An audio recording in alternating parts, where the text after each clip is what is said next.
everyone, I am Ella Belardo Talorete and we are here to start a debate and the topic is territorial disputes in the Philippines, resolving conflicts of perpetuating pensions or tensions. Start our debate for opening statement for agreeing.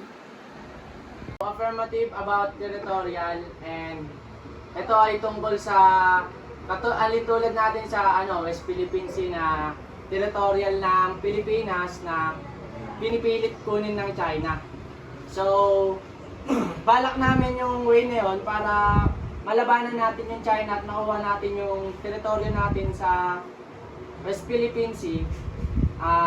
Para sa amin, ang daming makipaglaban, kahit anong laban pa yan, basta ipaglaban natin yung karapatan ng Pilipino. Like, kukunin natin yung hindi naman dapat sa kanila. Ipapaglaban natin yung Pilipinas dahil atin yung bansang yun. Ayun. Paano sa paglalaban yung yung West Philippine Sea ay baka madami? Ang West Philippine Sea ay isang mahalagang reyon para sa Pilipinas at mahalaga para sa gobyerno at sa bayang Pilipino na manatiling mapagbantay at protektahan ang kanilang mga interes. Bagamat malayong malutas ang sitwasyon, palaging magandang idea ang isulong at diplomasya ang mapayapang negosasyon upang malutas ang anumang posibleng tunggalian. Sa abot nga sa West Philippine Sea, syempre nga, 'di ba, yung karapatan natin na mga Pilipino, karapatan natin yung ating sariling lupa o dagat na kinukuha nila na hindi na labag para sa mga Pilipino dahil nangimasok na sila ng bansa natin, hindi sila sumusunod sa law, international law na lalabag na nila yung international law. Ayun, bale, ang proper ay pinaka-way naming dalawa is kahit anong mangyari, ilalaban talaga namin yung karapatan ng mga Pilipino para makuha ang kinukuha ng mga Chinese. Sinakamkam nila ng lupa natin, pag-aari natin. Pwede naman natin daan sa sa madaling usapan, ganun. Sa kagaya ng kausapin natin, hindi naman katulad ng sinabi mo na dadaanin sa gera.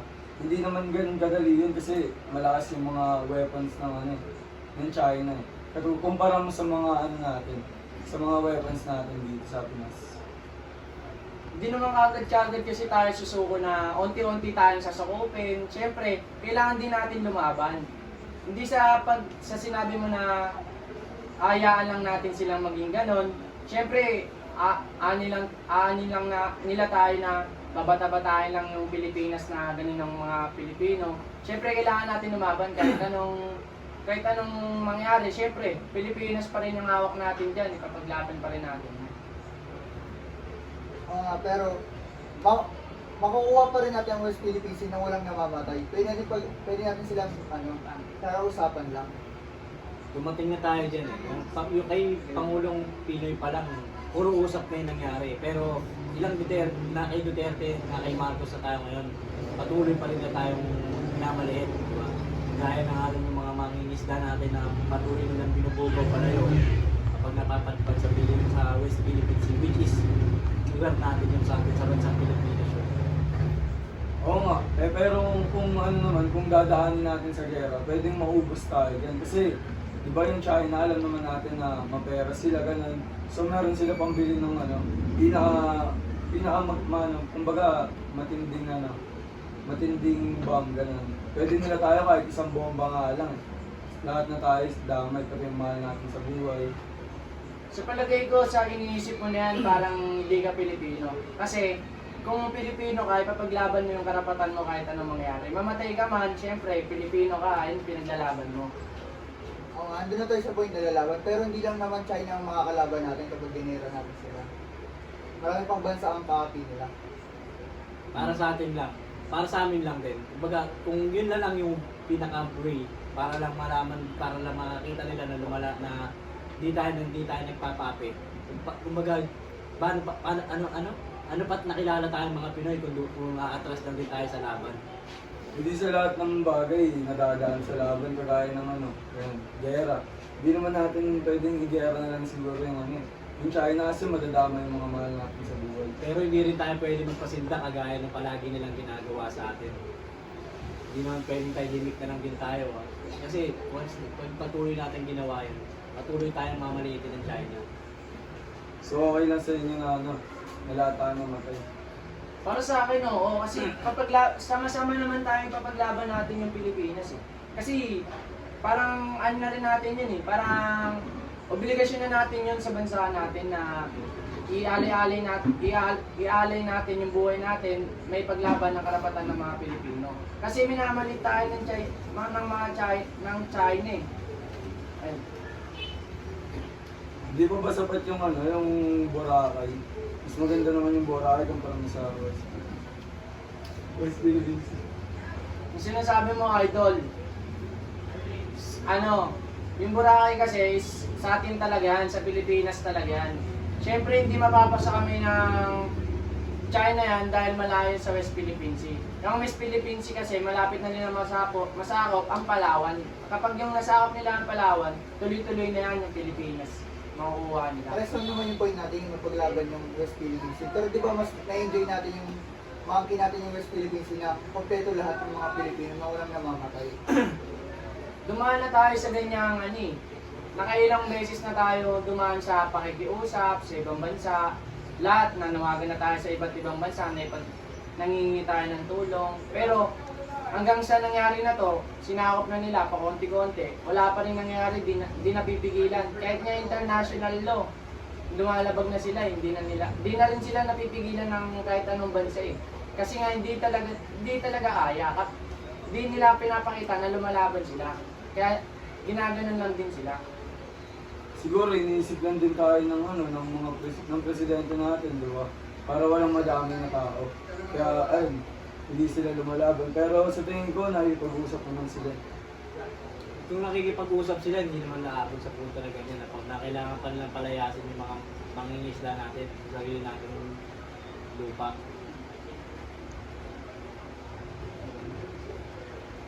So ayun nga, di ba? Madami nga nangyayari na ganun sa West Philippine Sea na nangyari. Mga mangingisda na pinapalayas ng mga Coast Guard ng China.